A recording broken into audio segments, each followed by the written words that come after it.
20ویں تعالیٰ سبق نمبر 30 دال عبارت وَإِنِ اسْتَوَوْا فِي الْقُرْبِ وَلَكِنْ اخْتُلِفَ حَيْزُ قِرَابَتِهِمْ فَلَا اعْتِبَارَ لِقُوَّةِ الْقَرَابَةِ وَلَا لِوَلَدِ الْعَصَابَةِ فِي ظَاهِرِ رِوَایَتِ قِيَاسًا عَلَىٰ عَمَّةٍ لِأَبٍ وَأُمٍّ مَعَ كَوْنِهَا ذَاتِ الْقَرَابَتَيْنِ وَوَلَدِ الْوَارِثِ إِلَى آخِر۔ مطلب چوتھی قسم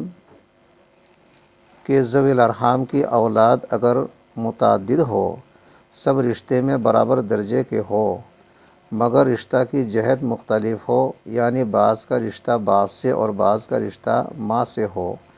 تو اس صورت میں قوت قرابت و ولد عصبہ کا مطلقاً اعتبار نہیں ہوگا، بلکہ باپ کے رشتہ والی اولاد کو 2 ثلث اور ماں کا رشتہ رکھنے والی اولاد کو 1 ثلث دیا جائے گا۔ مگر ہر فریق میں متعدد وارث ہونے کی صورت میں باپ کے رشتہ والوں میں قوت قرابت اور ولد عصبہ کے اعتبار سے ترجیح دی جائے گی، اور ماں کے رشتے والوں میں صرف قوت قرابت سے ترجیح ہوگی۔ مثلاً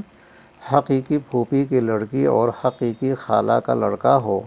تو تمام ترکہ 3 حصوں میں تقسیم کر کے ان میں سے حقیقی پھوپھی کی لڑکی کو 2 حصے اور حقیقی خالہ کے لڑکے کو 1 حصہ دیا جائے گا۔ اجازت دیجیے، شکریہ، خدا حافظ، اپنا بہت خیال رکھیے گا۔